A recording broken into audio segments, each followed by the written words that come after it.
नमस्कार दोस्तों, आपका स्वागत है सनातन प्रज्ञा में। मैं डॉक्टर रमेश सिंह पाल, वैज्ञानिक, लेखक, आध्यात्मिक विचारक। हमारे शरीर के सभी कष्ट, दर्द हमें अपने केवल इस कारण नजर आते हैं क्योंकि हमारा अपने शरीर से तादात्म्य बहुत ही प्रगाढ़ है। हम अपने शरीर को ही मैं समझ रहे हैं। शरीर में कहीं कोई दर्द होता है तो हमें लगता है कि मुझे ही दर्द हो रहा है, लेकिन जैसा कि मैंने कई बार अपनी वीडियोस के माध्यम से समझाने की कोशिश की है कि ये शरीर मेरा अवश्य है, परंतु मैं यह शरीर कदापि नहीं हूँ। बहुत गहरे में यदि मैं आपसे कहूँ तो मैं यह कहूँगा कि ये शरीर मेरा उतना ही मेरा है जितना मेरा घर, मेरी गाड़ी, मेरा चश्मा। परंतु क्योंकि यह शरीर 24 घंटे में से 18 घंटे हमारे पास रहता है, हमारे साथ रहता है, हमें इंद्रिय सुख देता है, हमारे लिए कार्य करता है, इसलिए इसमें मैं का भाव उत्पन्न हो जाता है। परंतु 24 घंटे में से 6 घंटे जब हम स्वप्न या सुसुप्ति अवस्था में होते हैं तो ये शरीर हमसे उतना ही अलग होता है जितना मेरा घर, मेरा परिवार, मेरा चश्मा या मेरी गाड़ी। बात सन 1910 के आसपास की है। काशी के नरेश को पेट में अपेंडिक्स हो गया तो डॉक्टरों ने उन्हें ऑपरेशन करने की सलाह दी।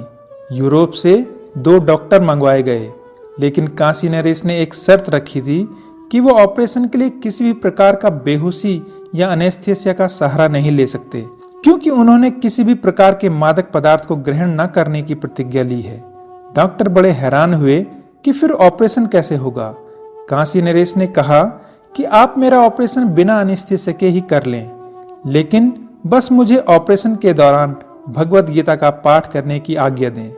ऑपरेशन से एक दिन पहले ट्रायल के तौर पर काशी नरेश को भगवत गीता का पाठ करने के लिए कहा गया और उनके पांव की एक उंगली काट दी गई। डॉक्टर आश्चर्य में पड़ गए कि काशी नरेश के मुंह से आह तक नहीं निकली। अगले दिन बिना अनेस्थीसिया के काशी नरेश का अपेंडिक्स का ऑपरेशन किया गया। यह आधुनिक मानव इतिहास में शायद पहला ऐसा केस था जहां बिना बेहोशी के इतना बड़ा ऑपरेशन किया गया।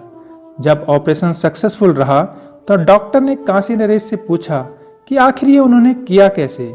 इस पर काशी नरेश ने कहा कि उन्होंने कुछ नहीं किया, बस इतना ही है कि जब भी मैं भगवत गीता का पाठ करता हूँ मैं उसमें इतना डूब जाता हूँ कि मुझे मेरे शरीर का, देहात्म भाव का ख्याल ही नहीं रहता।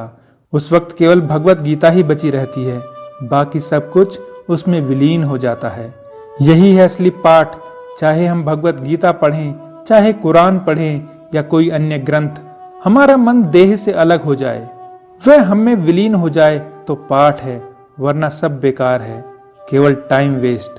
कबीर दास जी कहते हैं, माला तो कर्मे फिरे, जीव फिरे मुख माही, मनवा तो चहुदिस फिरे, ये तो सुमिरन नाही। एक और घटना मैं आपको बताना चाहता हूँ। घटना भगवान रमणा ऋषि के जीवन की है। उन्हें हाथ में कैंसर हो गया था तो उनके शिष्यों ने उन्हें ऑपरेशन करने की सलाह दी, लेकिन उन्होंने भी ऑपरेशन के दौरान अनेस्थीसिया लेने से मना कर दिया था।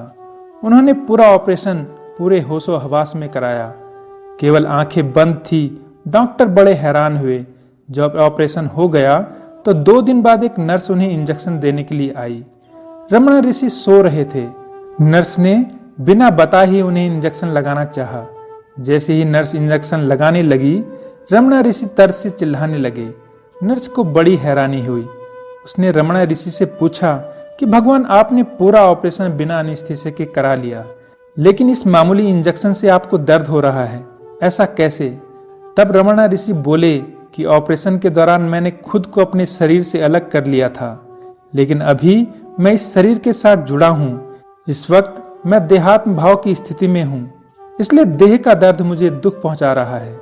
अगर हम लोग थोड़ा गहरे में समझें तो मैं कहूँगा कि शरीर को कष्ट होता है, दुख शरीर में नहीं होता, दुख मन में होता है, और आत्मा को न सुख होता है न दुख होता है। जिस प्रकार एक बच्चे को जन्म देने में एक माँ को शारीरिक कष्ट अवश्य होता है, परंतु दुख नहीं होता। मैं आपको एक प्रयोग बताता हूँ, इसे करके देखें। जब भी आपके सिर में दर्द हो या हाथ पांव में बहुत पीड़ा हो तो यह प्रयोग करके देखें। प्रयोग इस प्रकार है, आप 3-4 बार गहरी सांस लें और अपना पूरा ध्यान सांसों पर ही रखें। फिर ध्यान सांसों से हटाकर जहां दर्द हो रहा है वहां पर ले जाएं। पूरी चेतना के साथ जब पूरा ध्यान केवल दर्द वाली जगह पर केंद्रित हो जाए तो आप 3 बार बोलें, दर्द दर्द दर्द। पूरे ध्यान को दर्द पर ही केंद्रित करके केवल दर्द दर्द बोलें। मुझे दर्द हो रहा है ऐसा ना बोलें और फिर वहां से ध्यान हटा लें। आप पाएंगे कि आपका दर्द मानो गायब सा हो गया है। ये एक कारगर प्रयोग है, लेकिन यह अचूक हो जाता है यदि आप अपनी नित्य दिनचर्या में शरीर को खुद से अलग करके देख पाते हैं तो। इसके लिए आपके शरीर को जब भी किसी प्रकार का कष्ट का सामना करना पड़े, मान लें आपके शरीर को गर्मी लग रही है, तो मन में बस इतना दोहराएं कि गर्मी केवल शरीर को लग रही है, मुझे नहीं। आप कहें कष्ट शरीर को हो रहा है, मुझे नहीं। आप पाएंगे कि धीरे धीरे आपका मन आपके शरीर से और आप अपने मन से अलग अनुभव कर पा रहे हैं। लेकिन यह अभ्यास से ही संभव है, और यदि आप ये अभ्यास कर पाते हैं तो आपको आपके शरीर के कष्ट आपके नहीं लगेंगे। आप अपने स्वरूप में वापस लौट आएंगे। आज के लिए बस इतना ही। धन्यवाद। आध्यात्मिक उन्नति तथा मोटिवेशन के लिए सनातन प्रज्ञा से जुड़ें। जीवन में बदलाव अवश्य आएगा।